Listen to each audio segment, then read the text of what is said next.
Hi, and welcome to the Cult of Crafting. Today What's this? A letter from Bill. I don't know why he insists on sending mail by paper plane. Junk bot generator. Okay, it looks like we're building a robot today.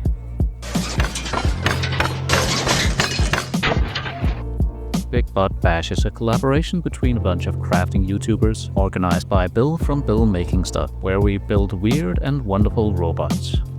These are some of the creations by the other participants. I'll leave a link to a playlist in the description where you can watch all of the videos. Okay, here's how it works. For each of 6 different characteristics, you roll a d20 and consult the junk bot generator. Body, riveting. Head, he looks dangerous. Arms, hydraulic. Hands, scorcher. Legs, backwards. And flavor, evil. I started by rummaging through my box of plastic junk and picked out a few pieces that might be useful.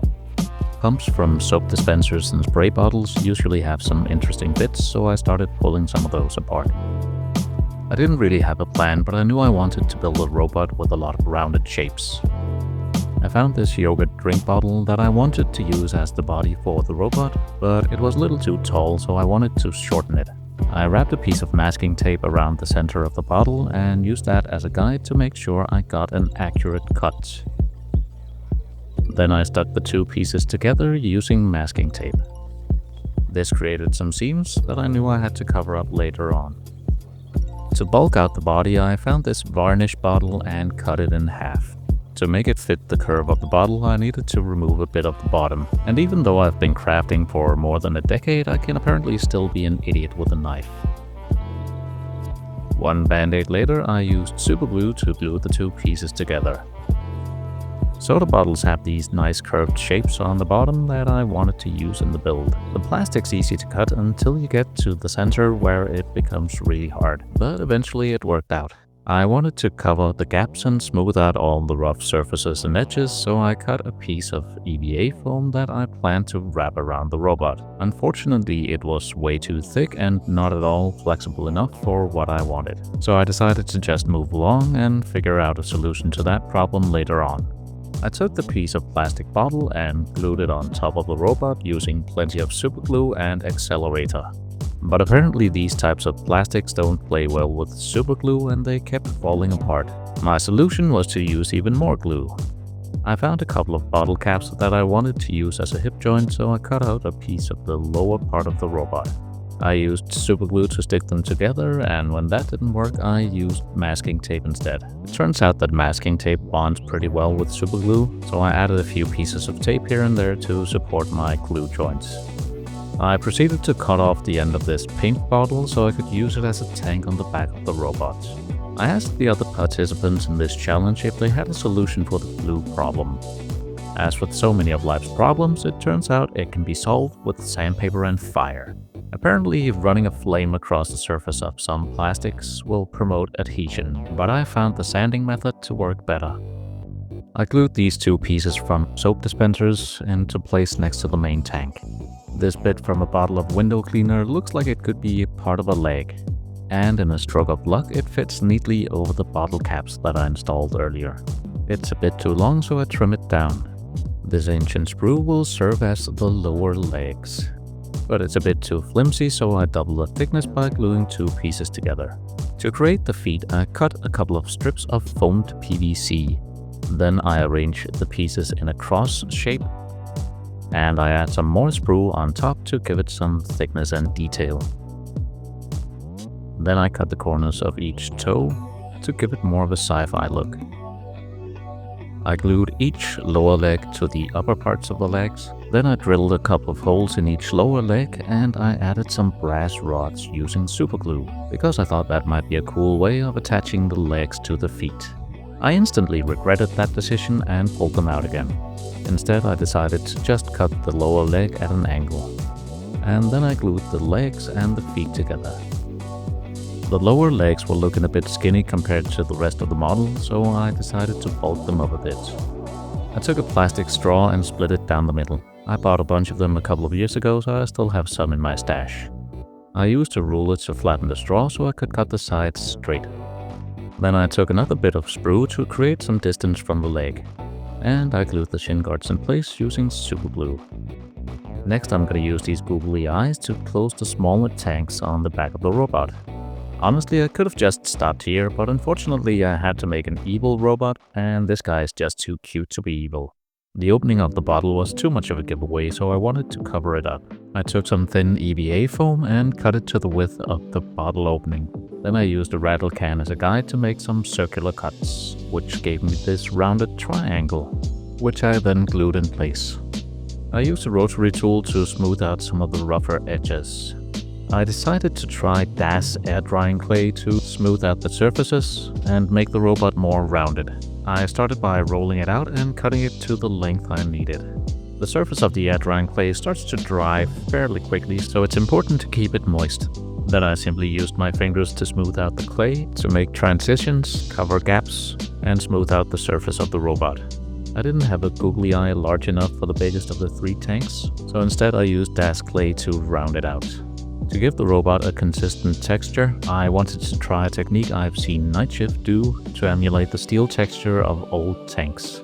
Basically, you take some Tamiya putty, dilute it with some plastic cement, and stipple it all over the model. It takes a bit of time, but it gives a really nice fine texture. The dice had decided that the robot needed a flamethrower. I took this piece from a soap dispenser pump and jammed a plastic tube into it.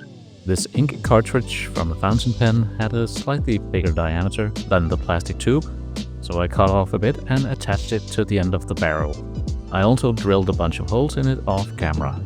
To add a bit of extra detail to the body of the robot, I cut off a length of electrical wire and split it down the middle, and then I glued it onto the robot. To attach the legs to the robot, I used hot glue. My initial idea was to have a bunch of wires coming out of this hole, but it didn't really work, so I decided to close the hole instead. I jammed a bunch of tinfoil in there to support the thin plastic. Then I closed it up using more air-dry clay.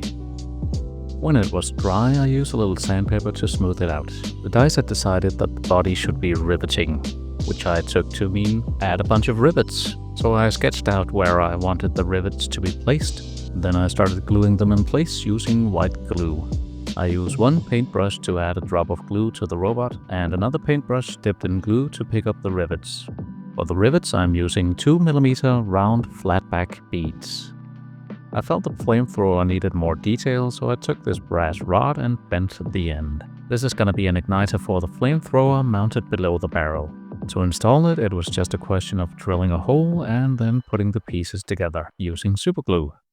I thought that having these shelf supports from some piece of IKEA furniture coming out of the head of the robot would look cool. I marked out where I wanted them to be, then I drilled a couple of holes, being careful not to crush the fragile plastic or clay, and glued them in place using superglue. I'm going to use this piece of flexible conduit to attach the flamethrower to the tanks on the back of the robot. To create a solid bond, I drown the flamethrower in hot glue and stick the conduit in there. I want some tubes coming out of the smaller tanks on the back of the robot, and I'm going to use this flexible garden wire. It's a thin metal wire covered in a thick layer of rubber, so it's very easy to shape. The wires don't quite fit in the holes, so I'll have to drill them out a bit. Then I place the wires in the tanks and lock them in place using superglue. Even though the conduit is flexible, it wants to keep its original shape, so I insert a brass rod so I can bend it into the shape I want. I cut the garden wire to a fitting length, and then I hit the other end behind the tanks. For some added detail, I took a couple of pieces of garden wire and glued them in place next to the electrical wire that I added earlier. To make the connection between the conduit and the flamethrower a little more in line with the rest of the design, I rounded out the connection point with some air-dried clay. Then I coated everything I haven't gone over before with Tamiya putty. Since I hadn't been sensible enough to sand everything, the putty had chipped off here and there, so those areas got another layer of putty as well. Off camera, I made a connection point between the body and the flamethrower by squishing a small ball of air-dry clay between them, and then letting that dry before gluing everything together with superglue. To show the robot is evil, I wanted to create a small diorama. I took a piece of XPS foam and used a small torch to create some surface variation so the ground wouldn't be completely flat. Then I poured some wood glue over the XPS foam, used a paintbrush to spread the glue out evenly, and then I covered the whole thing in dried soil. I tipped off the excess, and then I sprayed the whole thing with water with a couple of drops of dish soap in it, which will help the soil soak up the glue and make sure everything is locked in. After that had dried, it was time to add some grass. I stippled some white glue on the ground with a big brush. Then I used my static grass applicator to apply 2mm autumn grass. It's a good idea to do this on a sheet of baking paper, so you can recover all the excess grass and use it again. After the first layer of grass had dried, I added another layer of glue to a smaller area. Then I applied 4mm summer grass to get a nice variation in color and length. I took my torch outside to create an area where the flamethrower would have scorched the grass, but it didn't really do much, so I decided to paint it instead. To create the scorch marks, I used my airbrush with a mix of black and brown, making sure to feather the edges so the scorch marks would have nice fall off. Then I painted the edges of the base black. To play the role as the hero in this little story, also known as the victim, I dug up these skeletons who've been buried in my pile of potential since the late 90s. I removed the mold lines, assembled the skeleton in a "get off my lawn" kind of posture, and primed him white. I started out with a fluorescent yellow. The idea was to paint the skeleton in a glowing embers kind of style. Then I continued with a fluorescent orange, which didn't really do much. So instead I used a diluted orange express color, which is Vallejo's version of a Citadel contrast paint. Then I took some Evil Sun Scarlet and stippled it on the model. I did the same thing with a corn red, and finally Rhinox hide. When that was done, I moved on to the robot. I gave the robot a base coat of Sons of Horus green. Then I highlighted the robot with Vallejo light green glue. To create some texture and indicate damage to the paint job, I stippled the model with the highlight color. I masked off an area down the middle of the robot and gave it a coat of matte varnish to prevent the following paint to seep under the masking tape, which can happen pretty easily, especially on textured surfaces, where it's easy to get small gaps underneath the tape. Then I mixed a reddish orange and painted over the masked area. When I removed the masking tape, it took some of the Tamiya putty with it, where I hadn't sanded the plastic. But the trick with the matte varnish worked, so I got some nice crisp lines. I also had some overspray here and there, so I covered that up as well as the chipped areas by painting over them. I painted all of the tubes black. I also gave the barrel of the flamethrower a black coat of paint, and then I proceeded with metallics. First I used Dwarven Gold from Metal and Alchemy, and then Gunmetal by Vallejo. I took some orange red and stippled it on the orange areas of the robot. To continue with the battle damage and weathering process, I took some Rhinox hide and stippled it all over the robot, especially on the edges and corners. Then I painted some more pronounced paint chips with a paintbrush.